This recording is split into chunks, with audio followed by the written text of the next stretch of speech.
నందు ప్రియ పరిశుద్ధ దేవుని కుమారులారా, దేవుని కుమార్తెలారా, మన ప్రభువును రక్షకుడైన యేసుక్రీస్తు వారి పరిశుద్ధ నామములో శుభములు వందనాలు తెలియజేస్తున్నాను. దేవునికి స్తోత్రములు. ఈ రోజున ప్రాముఖ్యమైనటువంటి దేవుని మాటలను గురించి మనము నేర్చుకుందాం. అపోస్తలుడైన పౌలు గారు రోమీయులకు రాసినటువంటి పత్రిక 13వ అధ్యాయము 11వ వచనాన్ని ఒకసారి చదువుకొని మన వాక్యాన్ని ప్రారంభించుకుందాం. రోమా పత్రిక 13వ అధ్యాయము 11వ వచనం. మరియు మీరు కాలము నెరిగి నిద్ర మేలుకొని వేళ అయినదని తెలుసుకొని అలాగు చేయుడి. మనము విశ్వాసులైనప్పటికంటే ఇప్పుడు రక్షణ మనకు మరి సమీపముగా ఉన్నది. ప్రార్థన చేసుకుందాం. కృప కలిగిన ప్రేమ కలిగిన ప్రియ పరలోకపు తండ్రి, నీ ఘనమైన అత్యున్నతమైన మహోన్నతమైన అతిశ్రేష్టమైన నామను బట్టి కృతజ్ఞతాస్తుతులు స్తోత్రం చెల్లిస్తూ ఉన్నాము నాయన తండ్రి. మరి ఇటు రీతిగా మరి ఈ సమయంలో మీ యొక్క జీవము గల మాటలను ప్రకటించడానికి సిద్ధపడి ఉండగా తండ్రి, మీ యొక్క ఆత్మ సహాయాన్ని అనుగ్రహించండి. నీ నోటి కోరుగా వాడుకోనండి. మరి ఎందరైతే వాక్యం పట్ల ఆసక్తి కలిగి వింటూ ఉన్నారో వారందరూ కూడా ఆ వాక్యం గ్రహించగలిగి ఆ వాక్య ప్రకారంగా అనుసరించి జీవించడానికి నీ కృపలో భద్రపరచమని మా ప్రభువును రక్షకుడైన యేసుక్రీస్తు వారి అతి పరిశుద్ధ నామములో మిక్కిలి వినయంగా ప్రార్థించి వేడుకొంచున్నాం పరమ తండ్రి. ఆమేన్. ప్రభువునందు ప్రియ పరిశుద్ధ దేవుని కుమారులారా, దేవుని కుమార్తెలారా, ఈ రోజున మన యొక్క ప్రాముఖ్యమైన విషయం ఏంటంటే కాలము నెరిగిన క్రైస్తవుడు. ఈరోజు మన యొక్క ప్రధాన అంశము కాలము నెరిగిన క్రైస్తవుడు, లేకపోతే ఆ క్రైస్తవుని యొక్క లక్షణాలు. మరి ఎందుకు ఈ యొక్క అంశాన్ని తీసుకురావడం జరిగిందంటే నేటి కాలంలో క్రైస్తవ్యము ఒక ఆశీర్వాదాలు, భౌతిక సంబంధ ఆశీర్వాదాల కోసమే పరిమితమైనట్లుగా తైలాభిషేకం అంటూనో లేకపోతే నూనెలతోటో ఇంకా కర్చీపులతోటో క్రైస్తవ్యం మునిగిపోయి ఉంది. అంటే ఇవన్నీ కూడా ఎందుకు జరుగుతున్నాయి అంటే ఈ యొక్క భౌతిక సంబంధమైనటువంటి స్వస్థతల కోసము, విడుదల కోసమే. కానీ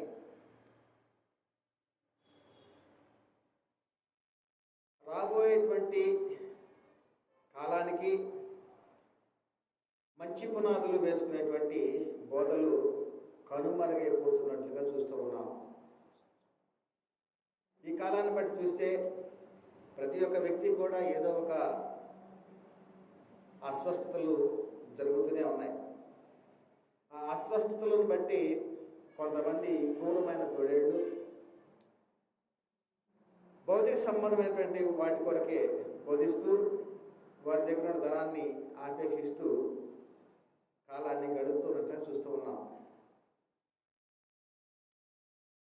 అయితే ఇక్కడ లేఖనాల్లో చెప్పబడుతున్నట్లుగా అపోస్తలుడైన పౌలు గారు మరి రోమా సంఘానికి రాస్తున్నటువంటి పత్రికలో ప్రధానంగా 13వ అధ్యాయంగా మనం చూసినట్లయితే అధికారుల ఎడల ఎలా లోబడి ఉండాలో చెప్తూ ఉన్నాడు.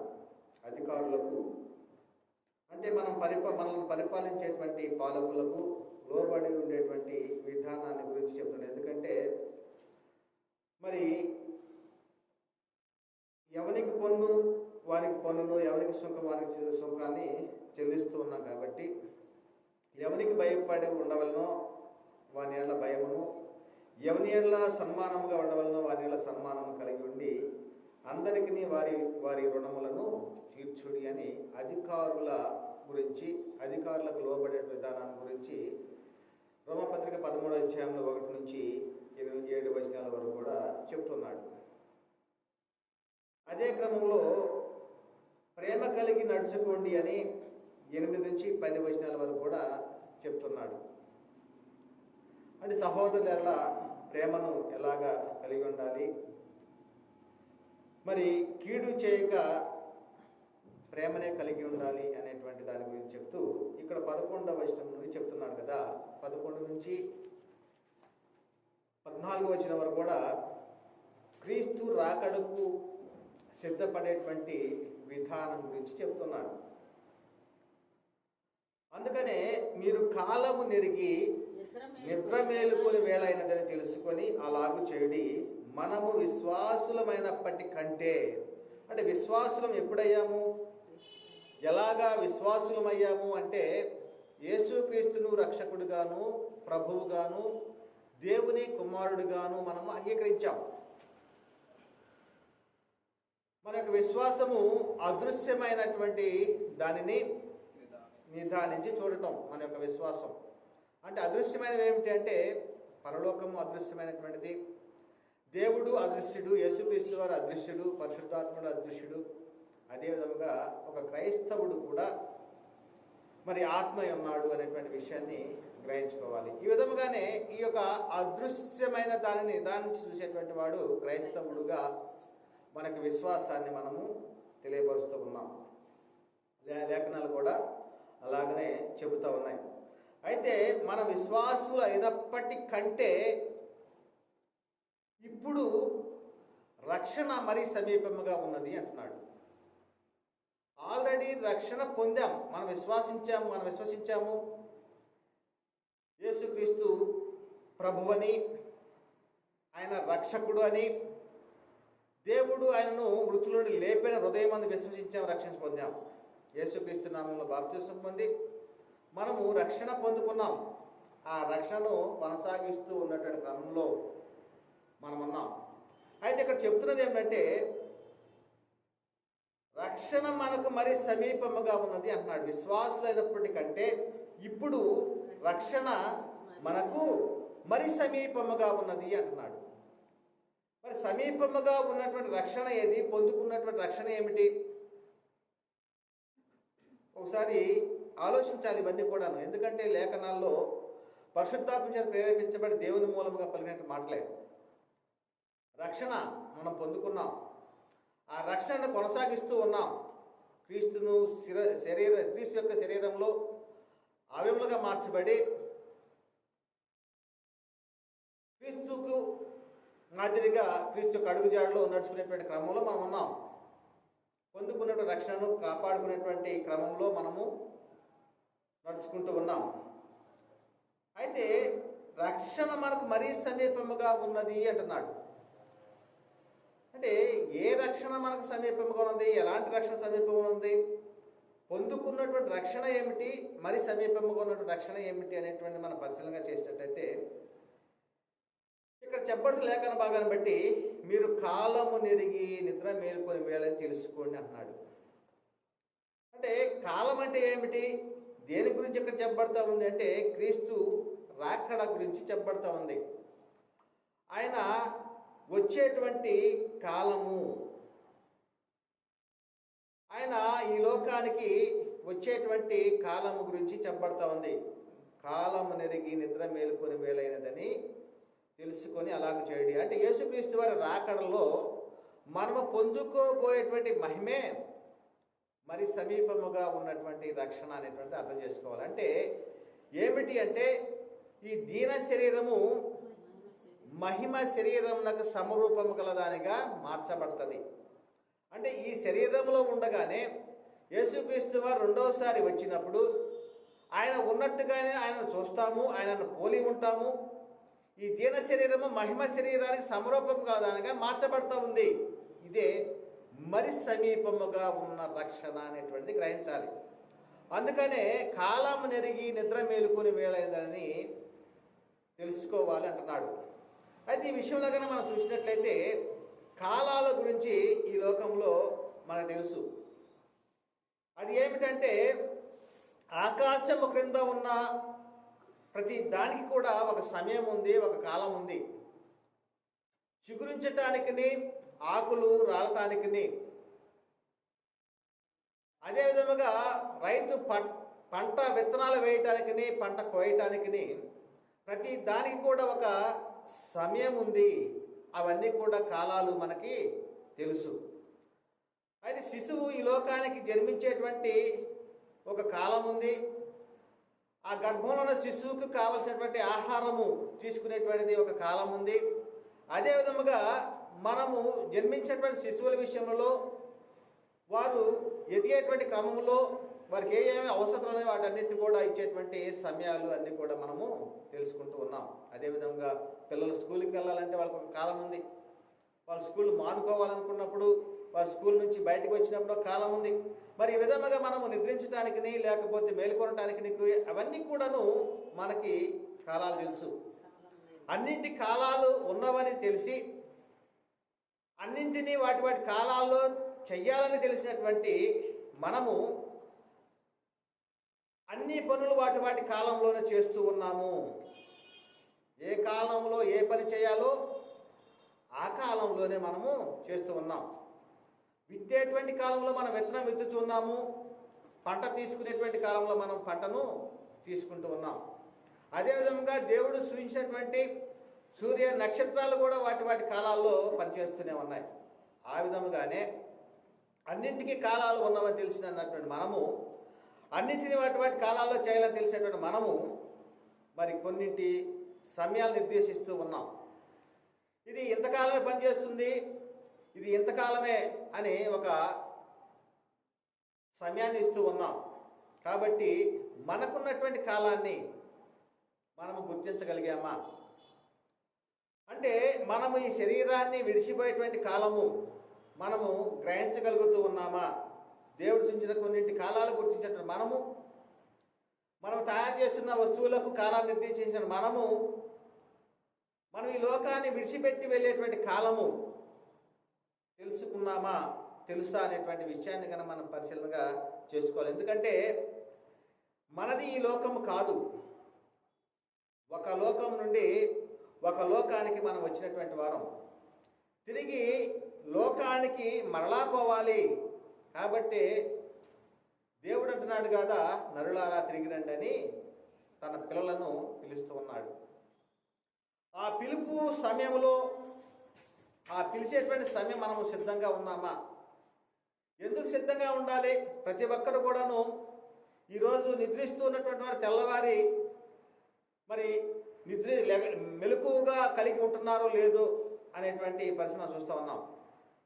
అంటే ఏ సమయంలో ఎవరు ఈ లోకాన్ని విడిచి వెళ్తూ ఉన్నారో, ఏ సమయంలో ఎవరు మరి ప్రాణాలను విడిచిపెడుతూ వెళ్తున్నారో ఎవరికి కూడా తెలియదు. కాబట్టి ప్రియులారా, మనం ఎవరమో మనము తెలుసుకోవాలి. అందరికీ తండ్రి అయిన దేవుడు మనకు కూడా తండ్రి అని చెప్పేసి మనము గ్రహించగలిగి ఉన్నాం. అందుకే మనము కుమారులము, దేవుని వారసులము, దేవుని కుటుంబ సభ్యులము, పరలోక పౌరసత్వాన్ని కలిగినటువంటి వారము. కేవలం మనము పరదేశులుగాను యాత్రికులుగాను ఈ లోకానికి వచ్చాము. ఇప్పుడు మనము వచ్చిన లోకమైనటువంటి పరలోకానికి తిరిగి వెళ్ళేటువంటి ప్రయాణంలో మనం ఉన్నాం. ఎక్కడికి వెళ్ళడానికి సిద్ధంగా ఉన్నాం? మనం వెళ్ళేటువంటి లోకం, మన లోకం. మనం ఎక్కడి నుంచి వచ్చామో అక్కడికి వెళ్ళేటువంటి లోకానికి ప్రయాణించేటువంటి క్రమంలో భూమి మీద మనము యాత్రికులుగా ఉన్నాము. కాబట్టి ఈ లోకయాత్ర ముగింపు కాలం ఎప్పుడు, ఆ కాలము మనకు తెలియదు. కాబట్టి ఆ యొక్క దానికి ఎప్పుడు కూడాను సిద్ధంగా ఉండాలి. ఎందుకంటే నేటి కాలంలో చూస్తూ ఉన్నాం, అనేక మంది అనేక విధములుగా ఈ లోకాన్ని విడిచి వెళ్తూ ఉన్నారు. ఎవరు మరి ఈ లోకంలో శాశ్వతంగా జీవించలేరు అనేటువంటిది మనకు తెలుసు. ఈ లోకాన్ని ప్రతి ఒక్కరు కూడా విడిచి వెళ్ళవలసిన వారే అనేటువంటిది కూడా మనకి స్పష్టంగా తెలుసు. కాబట్టి నిన్ను ఈ లోకానికి పంపినటువంటి దేవుడు నీకు అప్పగించినటువంటి పనిని సంపూర్ణముగా నెరవేర్చిన వారమై ఉండామా లేదా? మనం క్రైస్తవులుగా పిలువబడుతూ ఉన్నాం. మనము క్రీస్తులోనికి బాప్తిసం పొందిన వారముగా ఉంటున్నాం. క్రీస్తు మహిమను ధరించుకున్నాం. కాబట్టి ఎందుకు మనము క్రీస్తు వద్దకు వచ్చాము, ఎందుకు మనము మరి ఈ యొక్క యాత్రను కొనసాగిస్తూ ఉన్నాము అనేటువంటి మనం పరిశీలనగా చూసినట్లయితే, మరి నేడు అను సమయం ఉండగానే ఎప్పుడు సిద్ధంగా ఉండాలి. చాలామంది అనుకుంటూ ఉంటారు, నాకు ఉద్యోగం ఉంది, నేను సుఖంగా జీవిస్తూ ఉన్నాను, నాకు పదవి ఉంది, అధికారం ఉంది, నాకు ఆస్తి ఉన్నాయి, పాస్తులు ఉన్నవి అన్నీ అనుకోవచ్చు. కానీ వీటన్నిటిని కూడా విడిచి వెళ్ళేటువంటి రోజు ఒకటి ఉంటుంది. ఆ రోజు నీ స్థితి ఎలా ఉంటుందో ఒకసారి గ్రహించగలిగామా? మన స్థితి ఎలా ఉంటుందో? నిత్య నరకంలోనికి వెళ్ళే వారంగా ఉంటున్నామా? నిత్య జీవాన్ని పొందుకొని తండ్రి ఉన్నటువంటి లోకంలో మనం ఉండేవారంగా ఉంటున్నామా? మరి ఈ లోకము కానీ ఈ లోకంలో మనము పరదేశులుగా యాత్రికులుగా వచ్చి మరి యాత్ర చేసేటువంటి క్రమంలో మనం ఉండగా, మరి ఈ యాత్రలో మనము ఏమి చేయాలి? ఈ యాత్రలో మనము చేయవలసినటువంటి పని ఏమిటి? ఈ లోకము కానీ ఈ లోకానికి వచ్చాం, మనది కానీ ఈ లోకానికి వచ్చాం, కానీ ఈ లోకంలో మనము ఏం చేయాలి? నీవైన ఆత్మకు రాబో కాలానికి మంచి పునాదులు వేసుకొని ఉన్నామా లేదా? వాస్తవమైన జీవాన్ని, స్థిరమైనటువంటి కలిమిని సంపాదించుకోవడానికి ప్రయత్నం చేస్తున్నామా లేదా అనేటువంటిది మనము ప్రశ్నించుకోవాలి. దీనికి కారణం, ఏ లోకం నుండి వచ్చామో ఆ లోకానికి చాలామందికి తెలియటం లేదు. ఈ లోకంలో నీవు నెరవేర్చవలసిన పని ఒకటి ఉందని చాలామందికి తెలియటం లేదు. క్రీస్తు వద్దకు వచ్చామంటే రోగం పోయిందని వచ్చామని, లేకపోతే పిల్లలు పుట్టారని వచ్చామనే, కానీ నాది కానిది ఈ లోకం, మరలా ఆ లోకానికి నేను ప్రయాణం వెళ్ళాలి. కాబట్టి దేవుడు నాకు ఒక పనిని అప్పగించాడు, ఆ పనిని నేను సంపూర్ణంగా నెరవేర్చాలి అనేటువంటి విషయాన్ని గ్రహించిన వారు చాలా కొద్ది మంది చూస్తూ ఉన్నాం. అందుకనే కాలము సంకుచితమైనది అంటున్నాడు. ఈ లోక నటన గతించిపోతున్నది అంటున్నాడు.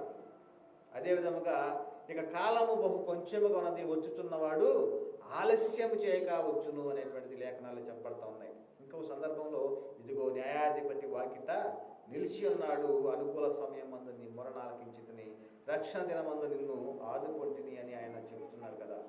కాబట్టి ప్రియులారా, మరి ఈ జీవిత కాలం మట్టుకే మనము క్రీస్తునందు నిరీక్షించిన వారమైన మనుషులందరికంటే దౌర్భాగ్యులమై ఉందము అనేటువంటి విషయాన్ని మనం స్పష్టంగా తెలుసుకోవాలి. కాబట్టి మరి పేతురు గారు రాసిన మొదటి పత్రిక చెప్పబడతా ఉంది, 4వ అధ్యాయం 17వ వచనంలో, తీర్పు దేవుని ఇంటి వద్ద ఆరంభ కాలం వచ్చి ఉన్నది. ఎక్కడ వచ్చింది అంటున్నాడు? తీర్పు దేవుని ఇంటి వద్ద ఆరంభమగు కాలం వచ్చి ఉన్నది అంటున్నాడు. దేవుని ఇల్లు ఎవరు? మనమే, క్రైస్తవులమే మనము. మన యొక్క దేహము దేవునికి నివాస స్థలమై ఉన్నది. ఈ యొక్క దేవుని ఇంటి వద్ద నుంచి తీర్పు ఆరంభమైతే ఆరంభ కాలం వచ్చి ఉన్నది అంటున్నాడు. అనగా మనం మొదటగా చదువుకున్న రోమపత్రికలో 13వ అధ్యాయం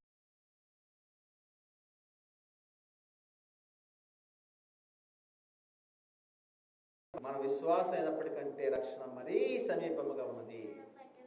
ఈ మరీ సమీపముగా ఉన్నటువంటి రక్షణలో భాగంగానే దేవుని ఇంటి వద్ద తీర్పు మరి ఆరంభ కాలం వచ్చిన్నది. అది మన యొద్దనే ఆరంభమైతే దేవుని సువార్తకు అవిధేయులైన వారి గతి ఏమవును అంటున్నాడు.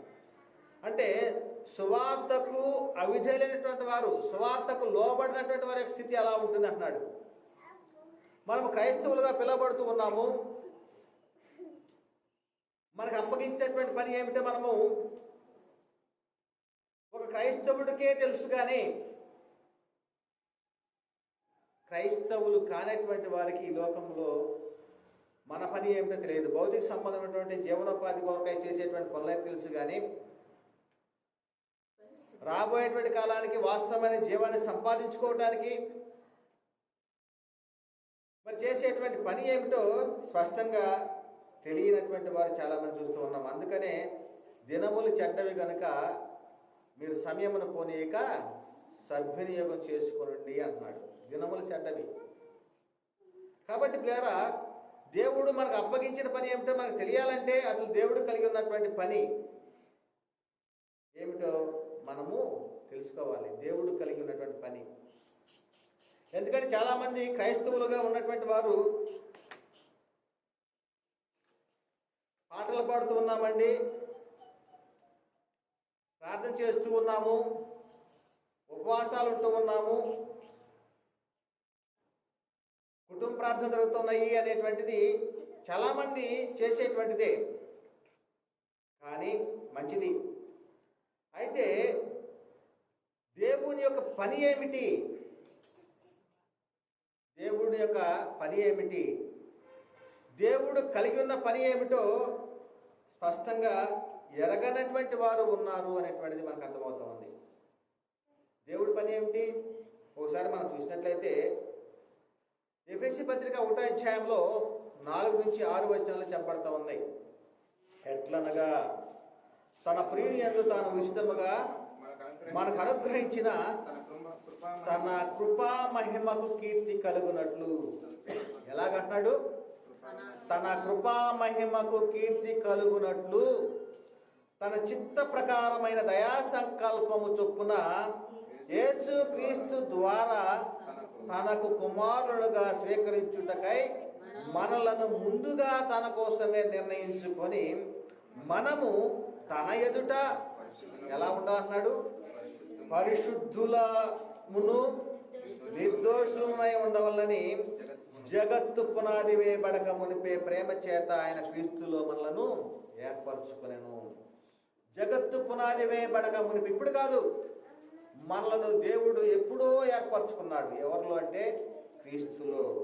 జగత్తు పునాది వేయబడక మునిపే క్రీస్తులో మనను ఏర్పరచుకున్నాడు. ఎందుకు ఏర్పరచుకున్నాడు? తన కృపా మహిమకు కీర్తి తెచ్చే వారముగా ఈ లోకంలో జీవించాలి. తనకు మహిమ తెచ్చే బిడ్డలుగా ఈ లోకంలో ఉండాలి. ఎలా ఉండాలంటున్నాడు? పరిశుద్ధులమును నిర్దోషులమైన వల్ల ఉండాలి అనేటువంటిది ఆయన యొక్క సంకల్పమై ఉన్నది.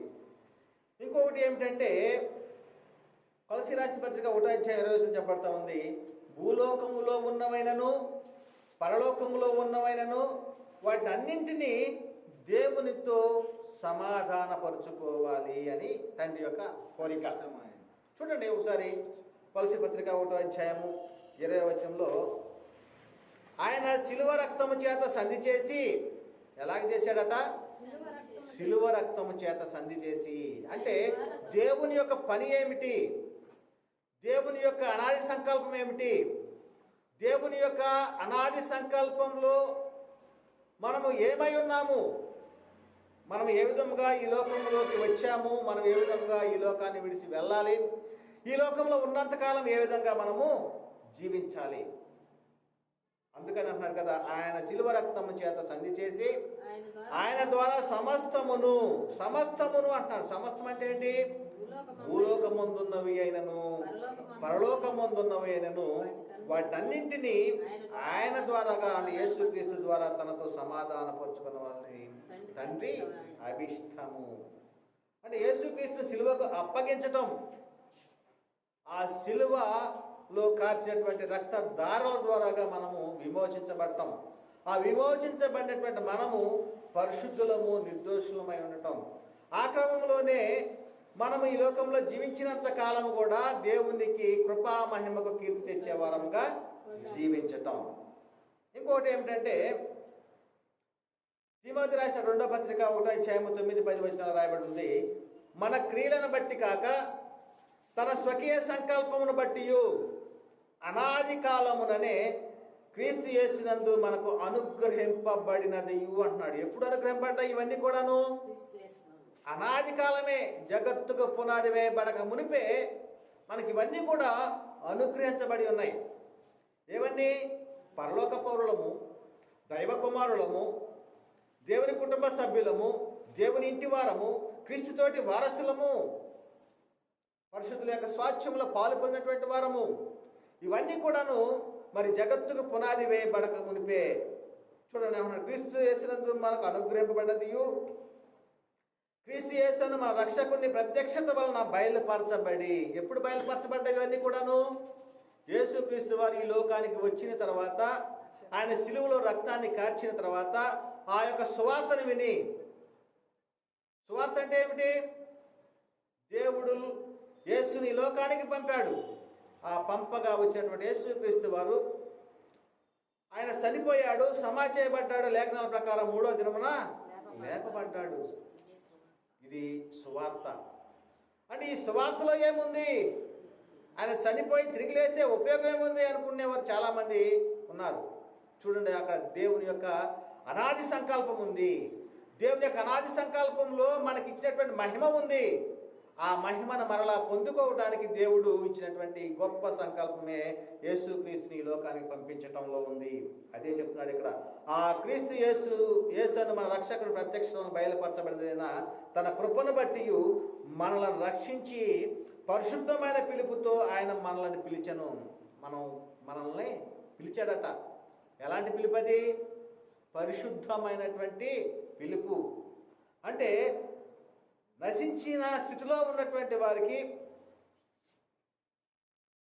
పిలుపు పరిశుద్ధ పిలుపు.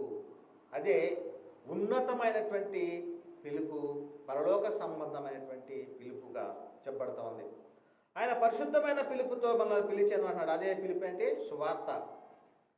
ఆ సువార్త ద్వారా మనం పిలిచాడట.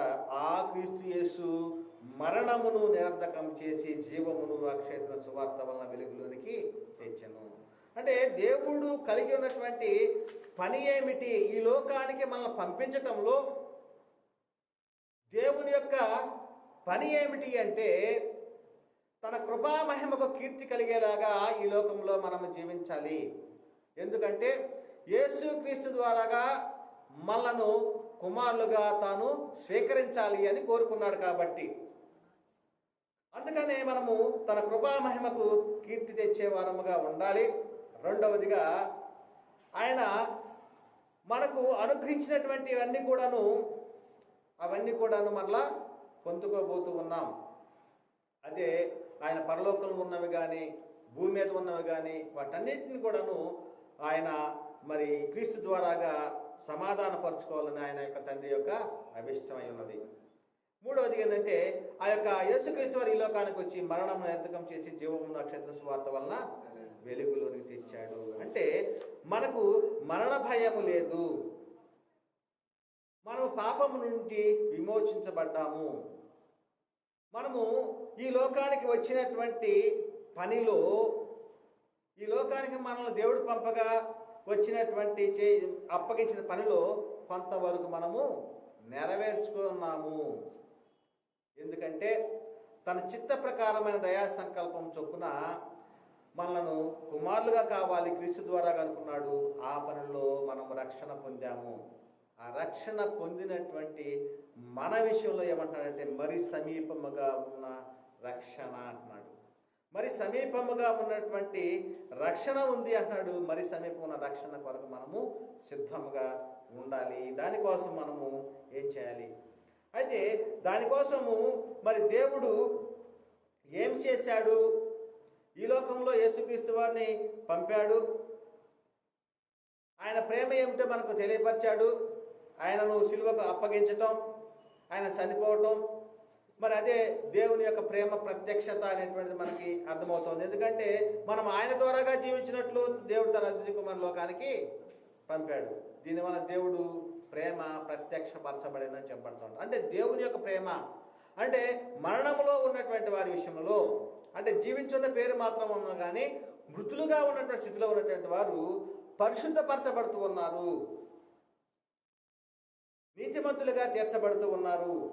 దానికి కారణం దేవుడు చేసినటువంటి పని. ఆ దేవుడు మరి అనాది సంకల్పంలో క్రీస్తు విషయమై చేసినటువంటి పని, ఆయన యొక్క అభీష్టాన్ని నెరవేర్చుకున్నాడు. అందుకనే ఆ రోమపత్రికలో 5వ అధ్యాయం 8వ చెప్పబడతా ఉంది. అయితే దేవుడు మన ఎడల తన ప్రేమను వెల్లడిపరుచుచున్నాడు అంటున్నాడు. తన ప్రేమనట వెల్లడిపరుస్తున్నట్టు. ఎలాగా? మనమిక్కను పాపులమై ఉండగానే క్రీస్తు మన కొరకు చనిపోయాను అంటున్నాడు.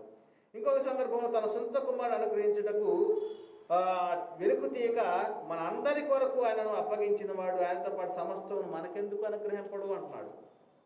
ఆ విధముగానే మరి అందుకనే యేసుక్రీస్తు వారు ఈ లోకానికి వచ్చి ఆయన అంటున్నాడు కదా, చేయుటకు నీవు నాకు ఇచ్చిన పనిని సంపూర్ణంగా నెరవేర్చి భూమి మీద నిన్ను మహిమ పరిచితిని అంటున్నాడు యేసుక్రీస్తు వారు. చూడండి, అంటే దేవుడు యేసుక్రీస్తు వారికి ఒక పని అప్పగించాడు. ఆ పనిని సంపూర్ణంగా నెరవేర్చాడు. దేవుని యొక్క పనిలో యేసుక్రీస్తు వారు ఒక భాగమై ఉన్నారు. ఆ భాగం ఏమిటంటే మన అందరి రక్షణ కొరకు ఆయన శిలువ యాగాన్ని చేశాడు. మన కొరకు ఆయన చనిపోయాడు, సమాధి చేయబడ్డాడు, తిరిగి 3వ దినమున లేపబడ్డాడు. అందుకనే యేసుక్రీస్తు వారు అంటున్నాడు కదా, మరి చేయుటకు నీవిచ్చిన పని సంపూర్ణంగా నెరవేర్చి భూమి మీద నిన్ను మహిమపరిచి అంటున్నాడు. ఒక సందర్భంలో కన్యా మరియా, అదే విధముగా యేసోపు, వీళ్ళు ఆ యెరూషలేమునకు వెళ్ళి వచ్చేటువంటి క్రమంలో అక్కడ యేసుక్రీస్తు వారు తప్పిపోయినట్లుగా వారు చూస్తూ ఉన్నారు. అంటే 3 రోజులు ప్రయాణం చేసి మరలా వచ్చి ఆయన ఎక్కడ ఉన్నాడో వెతుకుతూ ఉన్నారు. యేసుక్రీస్తు వారు తల్లి అయినటువంటి మరియా, అదేవిధంగా యేసోపు గారు. అయితే ఈ క్రమంలో ఆయన యేసుక్రీస్తు వారు ఒక మాట అంటున్నాడు. ఏమంటున్నాడంటే, మీరేలా నన్ను వెతుకుతున్నారు? మీరు నన్ను ఎందుకు వెతుకుతున్నారు? నేను నా తండ్రి పనుల మీద ఉండవాలని మీరు ఎరుగరా అన్నాడు. అంటే ఆయన దేవుని యొక్క మందిరంలో ఉండి ఆయన పనిని చేస్తూ ఉన్నాడు. నా తండ్రి పనుల మీద నేను ఉండవాలని మీరు ఎరుగరా అని వారితో చెప్పినటువంటి సందర్భం చూస్తూ ఉన్నాం. అదేవిధంగా సమరయ స్త్రీతోటి మాట్లాడేటువంటి క్రమంలో బావి వద్ద శిష్యులు ఆహారం కోసం వెళ్ళినప్పుడు యేసుక్రీస్తు వారు సమరయ స్త్రీతో మాట్లాడిన తర్వాత తన శిష్యులతోటి ఒక మాట చెప్తూ ఉన్నాడు. యేసు వారిని చూసి, నన్ను పంపిన వారి చిత్తము నెరవేర్చటయు ఆయన పనిని తుదముట్టించట నాకు ఆహారమై ఉన్నది అన్నాడు. చూడంటే ఆయనకు ఆహారం ఏదంటే దేవుడు ఇచ్చినటువంటి పని చేయటమే ఆయనకు ఆహారమై ఉన్నది అన్నాడు. అదేవిధముగా నేను నా తండ్రి పనుల మీద ఉండవాలని మీరు ఎరుగురా అని చెప్పేసి అని వారితోటి కూడా అంటున్నట్లు మనం చూస్తాము. ఈ విధముగా యేసుక్రీస్తును దేవుడు ఎందుకు పంపించాడు, దేవుడు క్రీస్తుకు అప్పగించినటువంటి పని ఏమిటి, ఇవన్నీ కూడా మనము ఆ లేఖనాలను బట్టి పరిశీలించుకుంటూ వచ్చాం. అందుకనే ఆయన క్రీస్తును ఈ లోకాన్ని పంపించడంలో, క్రీస్తు ద్వారా రక్షణ పొందినటువంటి వారి క్రమంలో మరి చెప్తున్న మాట ఏమిటంటే, ఎఫెసీ పత్రిక 5వ అధ్యాయంలో 25 నుంచి 27 వచనం చెప్తున్నారు కదా, పురుషులారా మీరును మీ భార్యలను ప్రేమించుడి అని చెబుతూ, అటువలే క్రీస్తు కూడా సంఘమును ప్రేమించి, సంఘం అంటే ఎవరు? 4 గోడలతో కట్టినటువంటి గుళ్ళు కాదవి. నీవు నేనే సంఘము. అంటే క్రీస్తు యొక్క శరీరంలో అవయములుగా మార్చబడ్డాం. క్రీస్తు యొక్క శిరస్సుకు మనము హత్తుకుని వారముగా ఉంటున్నాం. కాబట్టి క్రీస్తు కూడా సంఘమును ప్రేమించి అది కళంకమైనను, ఎలా అన్నాడు? కళంకమైనను, ముడతైనను అట్టిది మరి ఏదైనా లేక పరిశుద్ధమైనదిగాను నిర్దోషమైనదిగాను మహిమగల సంఘముగాను ఆయన తన ఎదుట దాన్ని నిలబెట్టుకొనవలని వాక్యముతో ఉదక స్నానము చేత దాన్ని పవిత్రపరిచి పరిశుద్ధపరచుటకై దాని కొరకు తన్ను తాను అప్పగించుకున్నాడు. ఎందుకోసం తను అప్పగించుకున్నాడు అంటే, భార్యలను పురుషులు మరి ప్రేమించండి అని చెబుతున్నాడు. అటువలే క్రీస్తు కూడా సంఘమును ప్రేమించాడు అన్నాడు.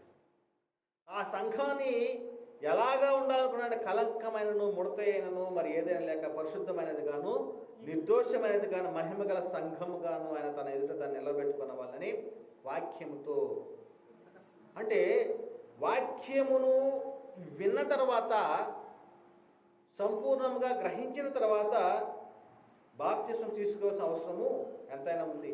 ఎందుకంటే చాలామంది నేటి కాలంలో మరి వాక్యం తెలియకపోయినా కానీ అసలు యేసు ఎవరు, మరి అదేవిధంగా తండ్రి ఎవరు, పరిశుద్ధాత్ముడు ఎవరు, అదేవిధంగా సంఘం అంటే ఏమిటో, మరి సంఘంకు ఉన్నటువంటి మహిమ ఏమిటో ఇవన్నీ కూడా తెలియకుండానే చాలామంది ఈ బాప్తిజాలు తీసుకోవటం, బాప్తిజాలు తీసుకున్నటువంటి కొన్ని రోజులకే వారు లోకంలో మళ్ళీ పడిపోవటం, ఆ లోకాన్ని అనుభవించే క్రమంలో ఉండటం, అదే క్రమంలో ఆ సంఘములో ఉన్నటువంటి వారందరినీ కూడాను మరి ఆ యొక్క పరిస్థితిని బట్టి వారి యొక్క ప్రవర్తనను బట్టి ఆ సంఘం కూడా మారిపోవటం, అంటే అపవిత్రత్వానికి వెళ్ళిపోవటం.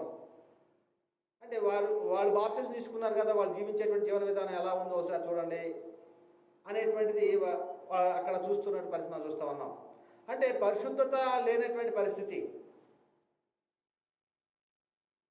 మరి యేసుక్రీస్తు వారు మరి ఎందుకు తన ప్రాణాన్ని అప్పగించాడు, తను అప్పగించుకున్నాడు? మనము ఎందుకొరకు రక్షణ పొందాము, పొందుకున్నటువంటి రక్షణ విషయంలో మనం తీసుకోవాల్సిన జాగ్రత్తలు ఏమిటి, పొందుకున్న రక్షణ మనం కాపాడుకునేటువంటి పనిలో మనం ఉన్నామా లేదా? ఎందుకు క్రీస్తు వద్దకు వచ్చాం? ఒకసారి ఇవన్నీ కూడా ఆలోచించుకోవాలి. అందుకనే వాక్యముతో ఉదక స్నానం చేత దాన్ని పవిత్రపరిచి పరిశుద్ధపరచుటకై దాని కొరకు తను తాను అప్పగించుకొని అంటున్నాడు. ఇంకొక సందర్భంలో ఎఫెసీ పత్రిక 5వ అధ్యాయం 2వ వచనం కూడా చెప్పబడతా ఉంది, క్రీస్తు మిమ్మును ప్రేమించి పరిమళ వాసనగా ఉండకు మన కొరకు తను తాను దేవునికి అర్పణముగాను బలిగాను అర్పగించుకొనెను. చూడండి, అంటే ఎలా ఉండాలనుకున్నాము? పరిమళ వాసనగా ఉండాలి. అందుకనే మరి ఆయన ద్వారా మనం ఇప్పుడు సమాధాన స్థితి, దేవునితో సమాధాన స్థితి పొందుకున్నాం. దేవునితో మనము సమాధాన స్థితిని కలిగి ఉన్నాము. ఎలాగంటే క్రీస్తు యొక్క రక్తంలో కడగబడటం ద్వారా. అందుకని కొలసీ పత్రిక 1వ అధ్యాయం 22వ వచనంలో తన సన్నిధిని పరిశుద్ధులుగాను నిర్దోషులుగాను నిరపరాధులుగా నిలబెట్టకు ఆయన మాంసాయుక్తమైన దేహమందు మరణం వల్ల ఇప్పుడు మిమ్మల్ని సమాధానపరచను. అంటే దేవునితోటి సమాధానపరిచినటువంటి వారు యేసుక్రీస్తు వారు. ఎందుకోసం దేవుడితో మనం సమాధానాన్ని కలిగేలాగా చేశాడు, దేవునితోటి మనం మాట్లాడటానికి అవకాశం ఇచ్చాడు అంటే తన సన్నిధిని పరిశుద్ధులుగాను నిర్దోషులుగాను నిరపరాధులుగా నిలబెట్టాలి అని. మరి నేటి కాలంలో సంఘంలో బోధలు ఎలా ఉంటున్నాయి అంటే ఆరాధనలోనే పాపపు తప్పుదలని, పాప సంకీర్తనలని, ఏదో గత వారం నుంచి ఈ వారం వరకు చేసేటువంటి పాపాలు ఏవో ఒప్పుకోండి అంటే పాపాన్ని ప్రోత్సహించేటువంటి బోధనలో సంఘాలు నడుస్తూ ఉన్నాయి. అంటే ఎక్కడికి వెళ్ళిపోతుంది ఇది? ఏ బోధల్లోకి వెళ్ళిపోయింది అంటే సాతాను వాని పరిచారకులు నీతి పరిచయాల వేషాన్ని ధరింపజేసి ఉన్నాడు. మరి కాబట్టి ఆ బోధల్లోనే మరి నడుస్తూ ఉన్నట్లు మనం చూస్తూ ఉన్నాం. కాబట్టి ప్రియరా, ఒకసారి ఆలోచించండి. దేవుడు కోరుకున్నాడు, దేవుడు ఒక పనిని కలిగి ఉన్నాడు, ఆ పని క్రీస్తు ద్వారాగా చేయాలనుకున్నాడు. క్రీస్తుని లోకానికి పంపాడు. క్రీస్తు వారు దేవుడిచ్చిన పనిని సంపూర్ణంగా నెరవేర్చాడు. ఆ నెరవేర్చినటువంటి పనిలో మనము ఉన్నాము. జీవమును అక్షయతను సువార్తలో వెలుగులోనికి తెచ్చాడు, మరణాన్ని నిరర్ధకం చేసి. మరి ఇటువంటి గొప్ప మహిమను మనకు అనుగ్రహించినటువంటి యేసుక్రీస్తు వారి విషయంలో క్రీస్తును ధరించుకున్నటువంటి మనము క్రీస్తు మహిమను ధరించుకున్నామని చెప్పబడతా ఉంది. అలాంటి క్రీస్తు మహిమను ధరించుకున్నట్టు మనం ఎలా జీవించాలన్నాడు? పరిశుద్ధులుగాను నిర్దోషులుగాను నిష్కలంకులుగా నిరపరాధులుగా ఉండాలి. కాబట్టి ఈ విధముగా ఈ లోకంలో మొట్టమొదటిసారిగా జీవించవలసినటువంటి విధానం గురించి చెప్తున్నాడు. కాబట్టి ఆయన మరణం ద్వారాగా దేవునితో మనం సమాధానాన్ని పొందుకున్నాము. ఆయన మృతుల్లో నుండి తిరిగి లేచుట ద్వారాగా మనం నీతిమంతులముగా తీర్చబడ్డాము. ఆయన పొందిన గాయాల చేత మనము మన యొక్క ఆత్మ స్వస్థత కలిగినట్లుగా మనము చూస్తూ ఉన్నాం. కాబట్టి ఆయన ఆ యొక్క ఉగ్రత నుండి కూడా మనము నిశ్చయంగా తప్పించబడుతూ ఉన్నాం. మరి ఇంతటి గొప్ప మహిమను దేవుడు క్రీస్తు ద్వారాగా మనకు అనుగ్రహించినవాడు. ఆ అనుగ్రహాన్ని పొందుకున్నటువంటి మనము ఈ లోకంలో జీవించేటువంటి జీవన విధానంలో మనము ఏ రోగాల కోసమో, ఏ ఉద్యోగాల కోసమో, ఏ పిల్లల కోసమో, ఏ వివాహాల కోసమో వచ్చామంటే మనుషులందరికంటే దౌర్భాగ్యులమై ఉంటామనేటువంటి లేఖనం చెప్తా ఉంది.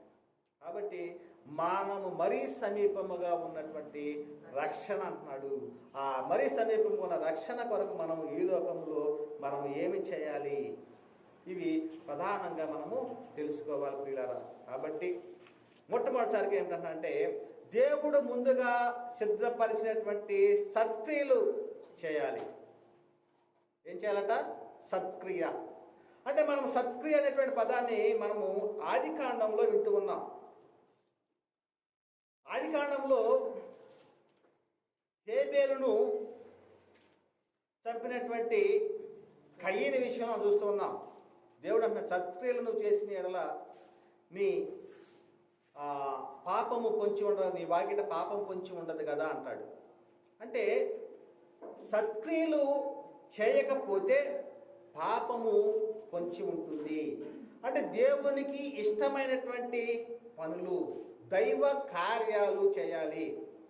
దేవునికి ఇష్టమైనటువంటివి, దేవుని హృదయానికి నచ్చేటువంటివి ఉన్నవి, అవే సత్క్రియలు. ఆ సత్క్రియలు చేయకపోవటం ద్వారాగా కయీను శాపగ్రస్తుడైపోయాడు. మరి సత్క్రియ చేసినటువంటి హేబేలు యొక్క రక్తము మరి దేవునికి మొరపెట్టింది. కాబట్టి ప్రియులారా, ఈ సత్క్రియ అనేటువంటిది ఏమిటంటే చాలా విషయాలు మనము చెప్పుకుంటూ ఉన్నాం. చదువుకున్న ఒకసారి ఎఫెసీ పత్రిక 2:10 మరియు వాటి యందు మనం నడుచుకున్న వల్లని దేవుడు ముందుగా సిద్ధపరిచిన సత్క్రియలు చేయుటకై మనము క్రీస్తు యేసునందు సృష్టింపబడిన వారమై ఆయన చేసిన పని అయి ఉన్నాము. మనం ఎవరు ఇప్పుడు పని అయి ఉన్నాం. ఆయన చేతిలో మనము ఒక పనిముట్టుమై ఉన్నాం. ఆయన ఎలాగ వాడుకోవాలనుకుంటాడో అలాగనే వాడబడాలి. నా ఇష్టం ప్రకారం నేను నడుచుకుంటానంటే కుదిరేది కాదు. ఇది ఆయన చేసినటువంటి పని అయి ఉన్నాము. కాబట్టి ఆయన ఘనమైనటువంటి పాత్రగా మనను చూడాలనుకుంటున్నాడు. అదే విషయంలో ఇక్కడ ఇంకో సందర్భంలో కొలస్సీ పత్రిక 1:24 కూడా పౌలు గారు చాలా ముఖ్యమైనటువంటి బాధ్యత గురించి ఇక్కడ చెబుతూ ఉన్నాడు. అదేమిటంటే, ఇప్పుడు మీ కొరకు నేను అనుభవించున్న శ్రమల యందు సంతోషించుచు. ఎవరి కొరకు అనుభవిస్తున్నాడు శ్రమలు? సంఘములో చేర్చబడిన వారి కొరకే, సంఘంలోనికి రాబోయేటువంటి వారి కొరకు. యేసుక్రీస్తు వారు కూడా అందరి కొరకు మృతి పొందాడు. సర్వమానవాళి రక్షణ కొరకై ఆయన అందరి కొరకు తన ప్రాణాన్ని దేవునికి తాను అప్పగించుకున్నాడు, అర్పించుకున్నాడు. కాబట్టి ఇక్కడ పౌలు గారు కూడా అన్నాడు, ఇప్పుడు మీ కొరకు నేను అనుభవించుచున్న శ్రమల యందు సంతోషించుచు. ఏ శ్రమ వచ్చినా కానీ, ఏ హింసలు కలిగినా కానీ, మరణం వచ్చినా కానీ సరే, వాటన్నిటిని కూడా వాటిలో నేను సంతోషించుచు సంఘము అను ఆయన శరీరం కొరకు అన్నాడు. ఏమంటాడు? సంఘం అంటే ఏంటి? క్రీస్తు యొక్క శరీరం. ఆ శరీరంలో ఎవరున్నారు? ఎవరైతే క్రీస్తును రక్షకుడుగాను ప్రభువుగాను అంగీకరించి క్రీస్తు రక్తంలో కడగబడుతున్నారో వారే సంఘము. వారే క్రీస్తు యొక్క శరీరంలో అవయవాలు. అందుకని అంటున్నాడు, సంఘము అనే శరీరం కొరకు క్రీస్తు పడిన పాటలలో కొదువైన వాటి యందు నా వంతు నా శరీరమందు సంపూర్ణం చేస్తున్నాను. అంటే యేసుక్రీస్తు వారు చేసినటువంటిది దేవుడు ఇచ్చినట్టు అప్పగించిన పనిని నెరవేర్చాడు. ఆయన శిలువ వలన ద్వేషాన్ని తొలగించాడు. ధర్మశాస్త్రంలో లోబడి ఉన్న వారిని విమోచించడానికి ఆయన ధర్మశాస్త్రం లోబడిన వాడిగా జీవించాడు. మరి అన్ని జనులకును దేవుని జనాంగమైనటువంటి ఇశ్రాయేలుకి మధ్య గోడగా ఉన్నటువంటి ధర్మశాస్త్రం శిలువలో కొట్టివేశాడు. మరి ఇటువంటి క్రమంలో ఆయన చేసినటువంటి త్యాగము, శిలువలో బలిగా తాను అప్పగించుకోవటం. అయితే బలిగా అప్పగించుకుంటే అయిపోయిందా? అందుకని సర్వలోకానికి వెళ్ళండి, సర్వ సృష్టికి సువార్తను ప్రకటించండి, యూదయ సమరయ భూదిగంతం వరకు నాకు సాక్షులై ఉండండి అన్నాడు. అంటే సువార్త ప్రకటింపబడితేనే క్రీస్తు యొక్క శిలువ త్యాగానికి అర్థం ఉంటుంది. సువార్త ప్రకటింపబడకపోతే శిలువ చేసే త్యాగానికి ఫలితము లేదు. అందుకనే ఇక్కడ చెప్తున్నారు పౌలు గారు, సంఘము అను శరీరం కొరకు క్రీస్తు పడిన పాటలలో కొదువైన వాటి యందు నా వంతు నా శరీరమందు సంపూర్ణము చేయుచున్నాను. ఎంత అద్భుతమైనటువంటి మాట. అంటే మనకు కూడా బాధ్యత ఉంది. మనం కూడా అనేక మందిని క్రీస్తు యొక్క శరీరంలో చేర్చేవారముగా ఉండాలి. మనకు కూడా బాధ్యత ఉంది. సంఘము అనే శరీరం కొరకు క్రీస్తు పడిన పాటల్లో కొదువైన వాటిని నా వంతు నా శరీరమందు సంపూర్ణము చేసేవారముగా ఉండాలి. ఇది మనందరి బాధ్యత, ఆయన ఒక్కరిదే కాదు. కాబట్టి లేరా ఇంకా ఏమంటున్నాడంటే, కొరింథీ రాసిన పత్రిక 2:5-20 కొరింథీయులకు రాసినటువంటి 2వ పత్రిక 5:20 కావున దేవుడు మా ద్వారా వేడుకొనినట్టు అన్నాడు. చూడండి ఎంత అద్భుతమైనటువంటి మాట రాయించాడు. దేవుడట వేడుకుంటూ ఉన్నాడట. ఎందుకు వేడుకుంటున్నాడు? ఆయన సంకల్పము, ఆయన చిత్తము నెరవేరాలి. క్రీస్తు ఈ లోకానికి పంపాడు. దేవుడి ఇచ్చిన పని సంపూర్ణంగా నెరవేర్చుకొని తన మహిమను తను పొందుకున్నాడు మరలా. అయితే ఇక్కడ ఇక్కడ అంటున్న మాట ఏంటంటే, దేవుడు మా ద్వారా వేడుకున్నట్టు మేము క్రీస్తుకు రాయబారులమై దేవునితో సమాధానపడని క్రీస్తు పక్షముగా మిమ్మల్ని బతిమాలుకొనుచున్నాము. క్రీస్తు పక్షముగా ఎందుకు? దేవునితో సమాధానపడండి. మీరు మీ యొక్క పాపాలు దేవునికి అడ్డుగా ఉన్నవి. ఈ పాపాలు తుడిచివేయబడాలి అంటే దేవుడు యేసుక్రీస్తు అని ఈ లోకానికి పంపాడు. ఆయన చనిపోయాడు, సమాధి చేయబడ్డాడు, లేఖనాల ప్రకారం 3వ దినమున లేపబడ్డాడు. ఆ సువార్త ద్వారాగానే మీకు రక్షణ కలుగుతుంది. మీరు ఉగ్రతను తప్పించబడతారు, దేవునితోటి సమాధాన స్థితి కలిగి ఉంటారు అని చెప్పబడతా ఉంది. అందుకనే కావున దేవుడు మా ద్వారా వేడుకున్నట్టు మేము క్రీస్తుకు రాయబారులమై దేవునితో సమాధానపడని క్రీస్తు పక్షముగా మిమ్మును వేడుకొనుచు ఉన్నాము అంటున్నాడు. ఈ క్రమంలోనే మనము జీవించేటువంటి జీవనంలో ఎందుకొరకు మనం జీవిస్తూ ఉన్నాము, మరి ఎందుకొరకు మనం ఈ లోకం నుంచి వెడలిపోతున్నాము అంటే ఇక్కడ చెప్తున్నాడు కదా, కొరింథీ రాసినటువంటి 2వ పత్రికలోని 5వ అధ్యాయం 14-15 వచనాల్లో క్రీస్తు ప్రేమ మమ్మును బలవంతము చేయుచున్నది. అంటే క్రీస్తు ప్రేమ ఏమిటి? మన కొరకు తన ప్రాణాన్ని అప్పగించి మనల్ని తనున్న లోకానికి తీసుకువెళ్ళాలని కోరుకున్నాడు. తండ్రి అభిష్టాన్ని నెరవేర్చాడు. కాబట్టి ఆయన క్రీస్తు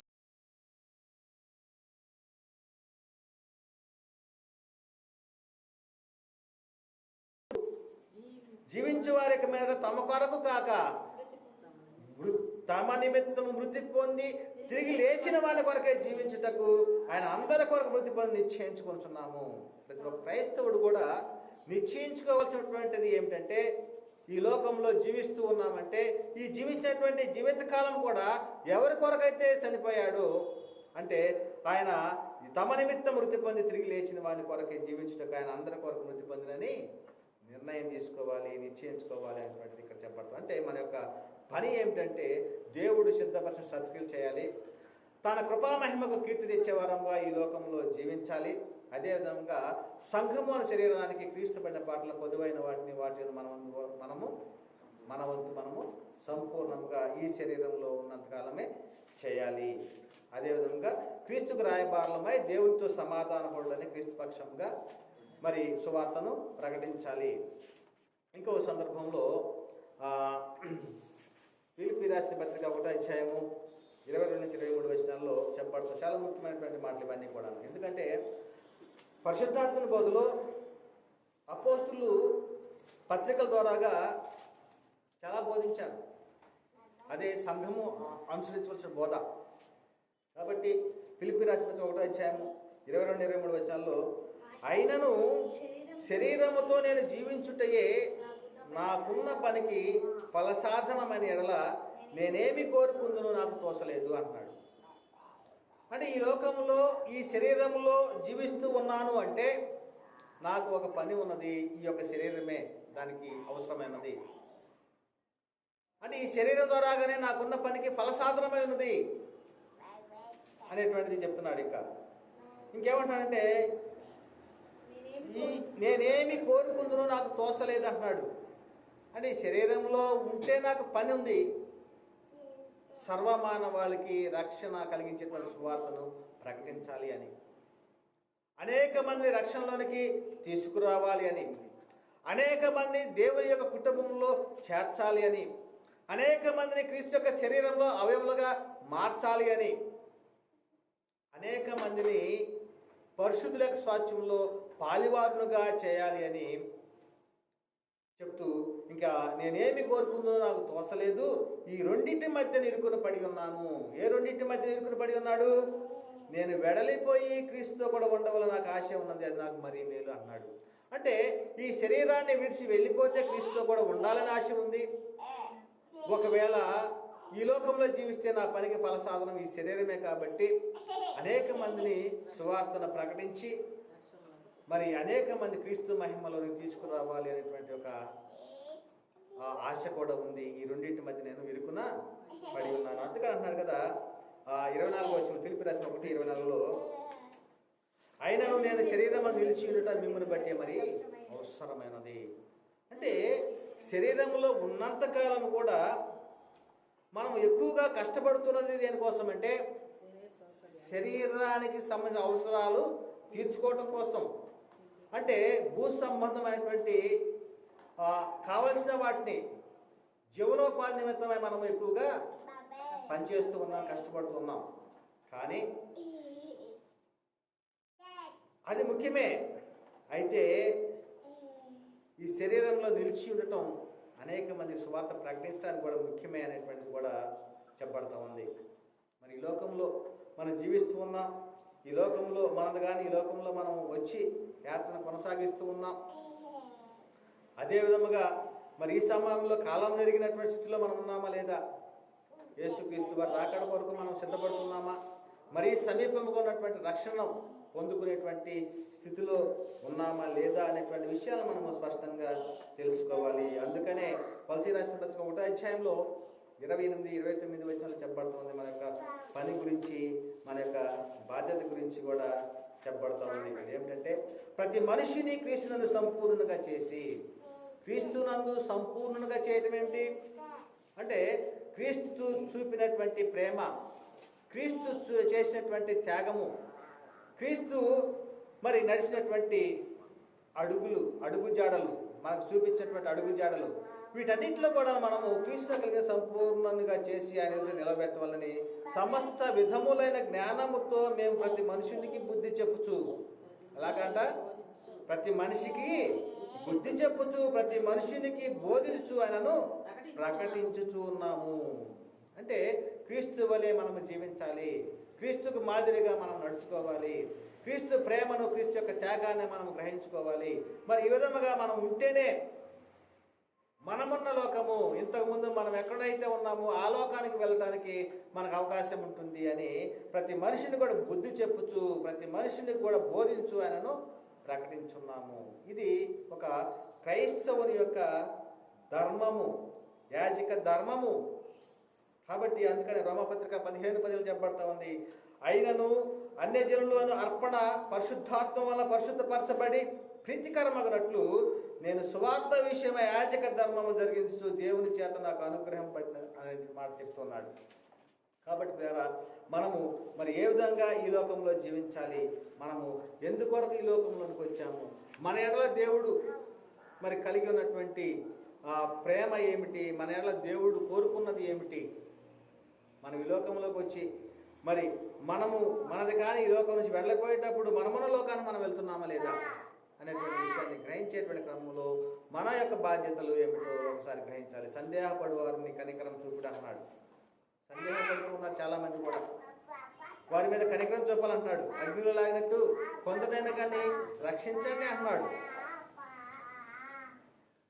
కొందరినైనా అంటే మన యొక్క జీవితకాలంలో కనీసము ఒక్కరి కానీ ఇద్దరికి కానీ సువార్తను ప్రకటించి వారి నిత్య జీవంలో నడిపించేటువంటి బాధ్యతను మనము తీసుకోవాలి అనేటువంటి విషయాన్ని చెప్తున్నాడు ప్రియారా. కాబట్టి అందుకనే యోహాను గారు రాసిన మొదటి పత్రిక చెప్తున్నాడు కదా, 3వ అధ్యాయంలో 11-16 వచనాల్లో, మనం ఒకరినొకరు ప్రేమింపవలనని మొదటి నుండి మీరు విన్న వర్తమానమే కదా, మనము కయ్యను వంటి వారమై ఉండరాదు. వాడు దుష్టుని సంబంధి తన సహోదరుని చంపెను. వాడు అతను ఎందుకు చంపెను? తన క్రియలు చెడ్డవియు తన సహోదరుని క్రియలు నీతి కలిగి ఉండిన కనుకనే కదా. అంటే కయ్యను హేబెల్ని ఒక సందర్భంలో ఇక్కడ చూపిస్తున్నాడు యోహాను గారు. వారి విషయంలో ఏమంటున్నాడంటే, సత్క్రియలు చేసినటువంటి హేబెల్ విషయంలో, దేవునికి ఇష్టమైనటువంటి కార్యాలు చేసినటువంటి హేబెల్ విషయంలో చెప్తున్నాడు. కాబట్టి ఆయన చేసినటువంటి క్రియలు మంచివి అని. కయ్యను చేసినటువంటి క్రియలు మంచివి కావు, మనం అలా ఉండవద్దు. అంటే దేవునికి ఇష్టమైనటువంటి పనులు చేయాలి, దేవుని హృదయానుసారంగా మనం నడుచుకోవాలి అనేటువంటిది ఇది ఒక ప్రధాన అంశము. కాబట్టి సహోదరులారా, లోకం మిమ్మల్ని దేశించేలా ఆశ్చర్యపడకుడి, మనము సహోదరులను ప్రేమించున్నాము కనుక మరణంలో నుండి జీవంలోనికి దాటి ఉన్నామని ఎరుగుదాము. అంటే సహోదరులను ప్రేమించడం అంటే ఏమిటి? మరణంలో నుండి జీవంలో రావడం అంటే ఏమిటి? అంటే నిత్య నరకంలో నుండి నిత్య జీవానికి వస్తూ ఉన్నాం. ఎందుకు? సహోదరు ఎలాగా ప్రేమించడం? వారు కూడా రక్షణ పొందటానికి సువార్తను ప్రకటిస్తూ ఉన్నాం కాబట్టి, వారు కూడా రక్షణలోనికి వస్తూ ఉన్నారు కాబట్టి ప్రియరా, మనం సహోదరులను ప్రేమిస్తూ ఉన్నాం కనుక మరణంలోని జీవంలోని దాటి ఉన్నామని ఎరుగుదాము. ప్రేమ లేనివాడు మరణమందు నిలిచి ఉన్నాడు. తన సహోదరుని ద్వేషించేవాడు అర్హంతకులు, ఏ అర్హంతకు లేదు, నిత్య జీవం ఉండదు. ఆయన మన నిమిత్తం తన ప్రాణం పెట్టిన కనుక దీనివల్ల ప్రేమ ఏంటని తెలుసుకుంటున్నాము. మనము కూడా సహోదరు నిమిత్తం తన ప్రాణం పెట్టబోతున్నమై ఉన్నాము.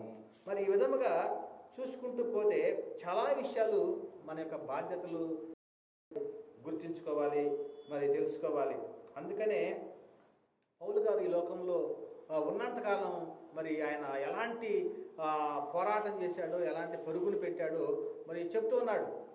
క్రీస్తు నందు విశ్వాసం ఉంచి మరి ఆ బాప్తిస్మం పొందిన తర్వాత ఆయన పరుగు మరి ఎలాంటిది, ఆయన చేసినటువంటి ప్రయాస ఎలాంటిది, మరి ఈ లోకం నుంచి వెడలిపోయేటువంటి కాలము సమీపించిందని తెలుసుకొని ఆయన ఏమని చెప్తున్నాడో ఒకసారి చూసుకున్నట్లయితే తిమోతి రాసిన 2వ పత్రిక 4వ అధ్యాయంలో 6-8 చెప్తున్నాడు కదా, నేను ఇప్పుడే ప్రాణార్పణముగా పోయబడుతున్నాను, నేను వెడలిపోవు కాలము సమీపమై ఉన్నది, మంచి పోరాటం పోరాడితిని, నా పరుగు కడముట్టించుకునే విశ్వాసము కాపాడుకుంటుని. చూడంటే పౌలు గారు చేసినటువంటి ప్రయాస, పౌలు గారు పోరాడినటువంటి పోరాటం సామాన్యమైనటువంటిది కాదు. ఆయన ఎన్నో హింసలు, ఎన్నో కొరడా దెబ్బలు, మరి తన స్వజనుల చేత మరి ఎన్నో విధాలుగా ఆయన ఇబ్బంది పడ్డాడు, హింసలు పొందాడు.